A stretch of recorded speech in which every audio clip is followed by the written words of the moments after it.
ទស្សនិកជនព័ត៌មានសិល្បៈជាដំបូងគេនេះគឺពិធីអបអរសាទរទិវាវប្បធម៌ជាតិ3មិនិនាលើកទី28ឆ្នាំ2026សិល្បករសិល្បករនីទាំងក្នុងនិងក្រៅប្រព័ន្ធជាង700នាក់ក្រោមប្រធានបទយុវជនដើម្បីវប្បធម៌ជាតិ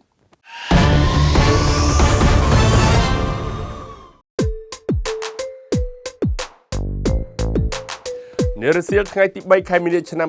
2026នេះអាដាមហ៊ុនម៉ាណីអបនាយករដ្ឋមន្ត្រីក្រសួងមុខងារសាធារណៈតំណាងដល់ខ្ពង់ខ្ពស់របស់សម្ដេចអគ្គមហាបវរធិបតីហ៊ុនម៉ាណែតនាយករដ្ឋមន្ត្រីនៃប្រជាជាតិកម្ពុជាបានអញ្ជើញជាធិបតីនៅក្នុងពិធីអបអរសាទរទិវាវប្បធម៌ជាតិ3មីនាលើកទី28ឆ្នាំ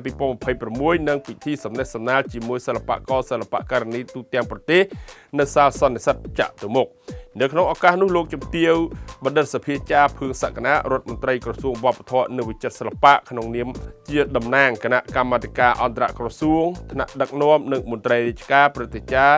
វីរៈសិល្បករសិល្បករនីសាស្ត្រាចារ្យលោកគ្រូអ្នកគ្រូសិល្បករសិល្បករនីទាំងអស់បានលើកឡើងថាទិវាវប្បធម៌ជាតិ3មីនាឆ្នាំ2026នេះប្រារព្ធឡើងក្រោមប្រធានបទយុវជនដើម្បីវប្បធម៌ជាតិឆ្នាំនេះជាឆ្នាំលើកទី28ហើយនៃការប្រារព្ធទិវាវប្បធម៌ជាតិហើយក៏ជាលើកទី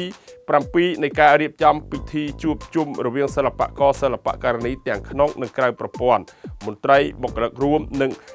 អ្នកបម្រើនៅក្នុងវិស័យវប្បធម៌និងសិល្បៈតាមរយៈគំនិតផ្ដួចផ្ដើមដ៏ខ្ពង់ខ្ពស់បំផុតរបស់សម្ដេចអគ្គមហាសេនាបតីតេជោហ៊ុនសែនអគ្គ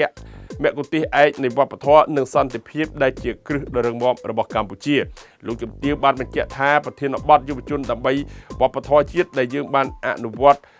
អស់រយៈពេលជាង1ទសវត្សរ៍